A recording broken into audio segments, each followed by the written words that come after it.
This is Surf Snowdonia, one of the first artificial waves on the planet. It's been on our lists for ages, and this summer it was time to hone our skills. The wave is basically a big snowplow creating 4 waves on either side.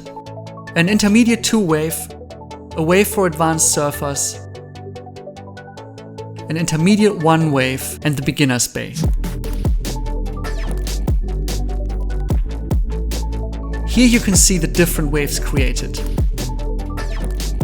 The green part shows the intermediate 2 wave. It breaks green and then closes out. The red area shows the advanced wave.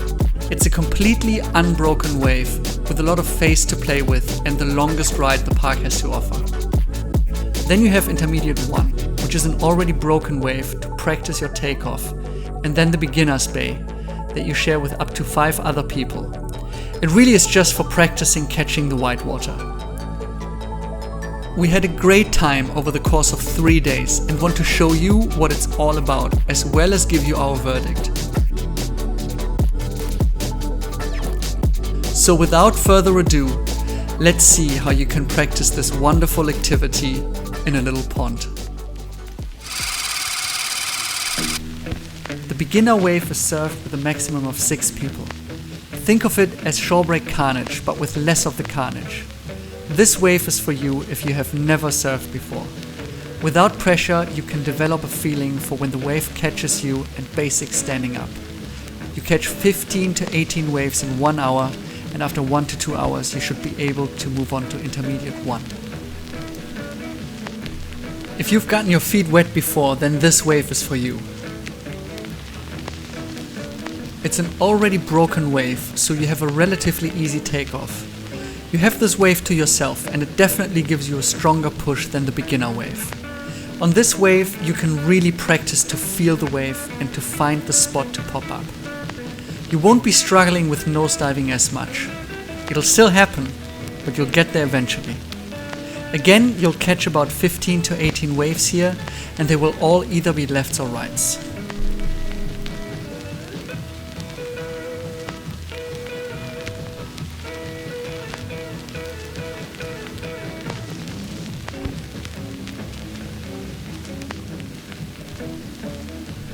When to transition from intermediate 1 to intermediate 2 is really hard to say.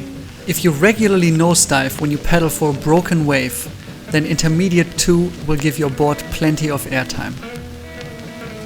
If you're uncertain, we highly recommend to get in 1 or 2 intermediate 1 sessions first. Okay, let's give this guy a chance to redeem himself. Nice. Either way, there's a lot of fun to be had on all of these waves, which is what surfing is all about.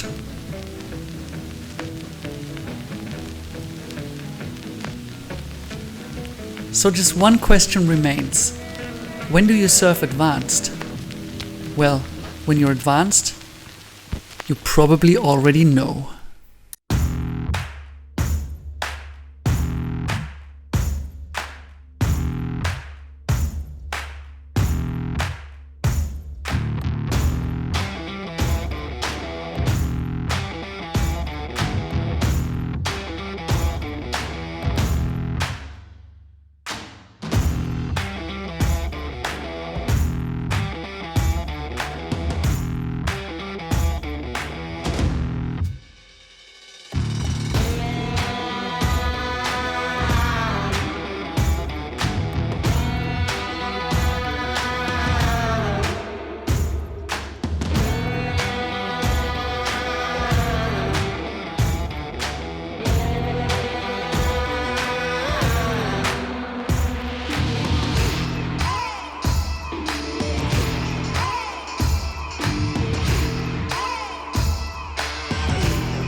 This is a proper wave, and you will have exactly the feeling that you have when you surf in the ocean.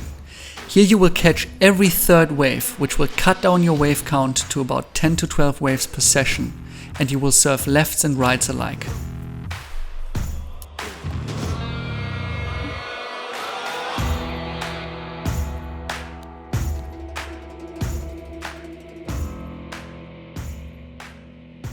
So, 3 days of surfing here. What are our best tips and what's our verdict? The biggest impact on your experience will be picking the right wave. So if you're in doubt, pick the easier one for the first sessions. The single greatest thing about surfing here was that you could get feedback after every wave from a coach that you can book for £50 an hour. I personally understand for the first time in my life what I've been doing wrong and what I can do to fix that. We all know, nothing can ever come close to surfing in the ocean, but the wave creates the same excitement and joy. It was honestly amazing. We made a super detailed blog post with all our learnings, sample itinerary and much more. The link's in the description. And if you enjoyed this video, follow us on Instagram and assault that like button. Until then, see you in the water.